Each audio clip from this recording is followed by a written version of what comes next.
Assalamualaikum warahmatullahi wabarakatuh. Di kesempatan kali ini kita akan melanjutkan materi yaitu bab kedua. Bab kedua kita akan bahas mengenai sistem dan dinamika demokrasi Pancasila. Sebelum membahas lebih jauh tentang demokrasi, yuk kita pahami terlebih dahulu definisi dari kata demokrasi itu sendiri.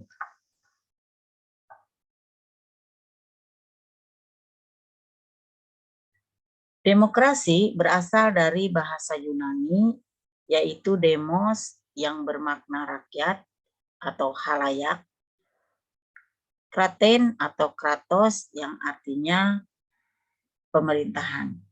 Jika digabungkan, maka demokrasi memiliki makna kekuasaan rakyat. Dari pengertian ini, bisa ditarik kesimpulan bahwa demokrasi adalah bentuk pemerintahan di mana semua warga negaranya memiliki hak setara dalam pengambilan keputusan yang dapat mengubah hidup mereka. Dalam demokrasi mengizinkan warga negara berpartisipasi baik secara langsung atau melalui perwakilan dalam perumusan, pengembangan, dan pembuatan hukum.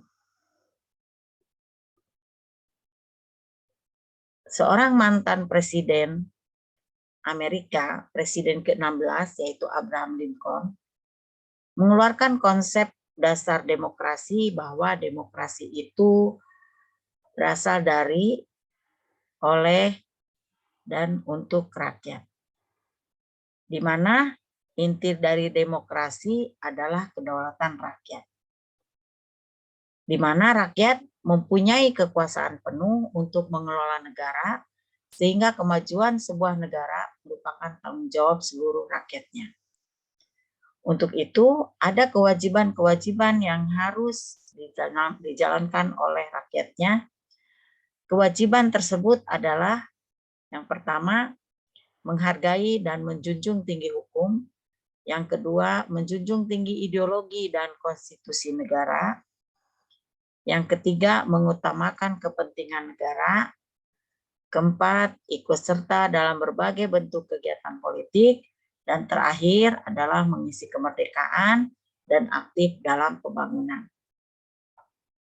Dalam demokrasi juga ada asas yang harus dipedomani.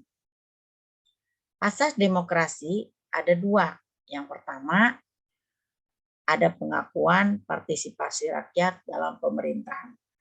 Artinya bahwa adanya jaminan terhadap rakyat untuk dapat berpartisipasi di dalam menentukan kebijakan negara dengan perlindungan hukum berupa perundang-undangan yang berlaku. Asas yang kedua adalah pengakuan harkat dan martabat manusia. Artinya bahwa ada jaminan hukum terhadap pelaksanaan HAM yang terdapat dalam konstitusi. Selain asas-asas, ada juga prinsip-prinsip dalam demokrasi, yaitu satu, kedaulatan di tangan rakyat. Kedaulatan di tangan rakyat maksudnya kekuasaan tertinggi berada di tangan rakyat. Ini berarti kehendak rakyat merupakan kehendak tertinggi. Prinsip yang kedua, pengakuan dan perlindungan terhadap hak asasi manusia. Artinya di sini ada pengakuan bahwa semua manusia memiliki harkat dan martabat yang sama dengan tidak membeda-bedakan baik jenis kelamin, agama, suku, ras, dan sebagainya. Prinsip yang ketiga, pemerintah berdasar hukum atau konstitusi. Pemerintah berdasarkan sistem konstitusi dan hukum dasar dan tidak bersifat absolut.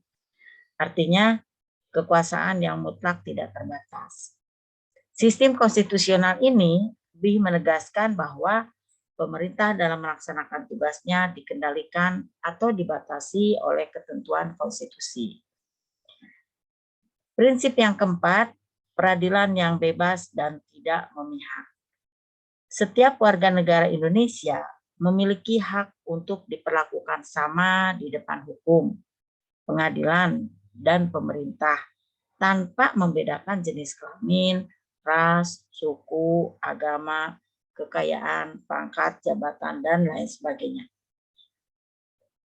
Prinsip yang kelima, pengambilan keputusan atas musyawarah. Bahwa setiap pengambilan keputusan itu haruslah dilaksanakan sesuai keputusan bersama atau musyawarah untuk mencapai mufakat. Prinsip yang keenam, adanya partai politik dan organisasi sosial politik. Artinya bahwa dengan adanya partai politik dan organisasi sosial politik ini difungsikan untuk bisa menyalurkan aspirasi rakyat. Prinsip selanjutnya adalah pemilu yang demokratis. Artinya bahwa pemilihan umum merupakan sarana pelaksanaan kedaulatan rakyat dalam negara Kesatuan Republik Indonesia yang berdasarkan Pancasila dan Undang-Undang Dasar tahun 1945. Itu prinsip-prinsip demokrasi. Nah, dalam suatu negara baru dikatakan berbudaya demokrasi apabila memiliki prinsip-prinsip demokrasi atau yang dikenal dengan soko guru demokrasi. Ada filsuf politik Pakistan, Abul al-Maududi, menyebutkan bahwa ada 11 soko guru demokrasi yang menjadikan suatu negara berbudaya demokrasi. Yang pertama, kedaulatan rakyat. Yang kedua, pemerintahan berdasarkan persetujuan dari yang diperintah. Ketiga, kekuasaan mayoritas. Keempat, hak-hak minoritas. Kelima, jaminan HAM. Keenam, pemilihan yang bebas dan jujur.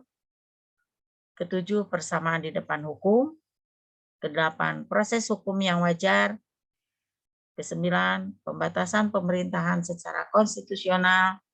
10, pluralisme sosial, ekonomi, dan politik. 11, nilai-nilai toleransi, pragmatisme, kerjasama, dan mufakat. Inilah ke-11 pilar atau suku guru demokrasi. Ciri-ciri pemerintahan yang demokratis, ini ciri-ciri pokoknya ya, ada 3. Yang pertama, pemerintahan berdasar kehendak dan kepentingan rakyat. Artinya di sini ada konstitusi, adanya perwakilan, adanya pemilu, dan partai politik. Ciri-cirinya ya. Yang kedua, adanya pemisahan dan pembagian kekuasaan. Ini sesuai dengan teori trias politika, di mana kita ada pembagian kekuasaan, yaitu lembaga legislatif, eksekutif, dan yudikatif. Ciri pokok pemerintahan yang demokratis yang terakhir adalah adanya pertanggungjawaban oleh pelaksana pemerintah atau eksekutif. Nah, untuk kesempatan kali ini, materi dicukupkan sampai dengan ciri-ciri pokok pemerintahan yang demokratis. Di kesempatan yang akan datang, nanti kita akan lanjutkan materi demokrasi ini,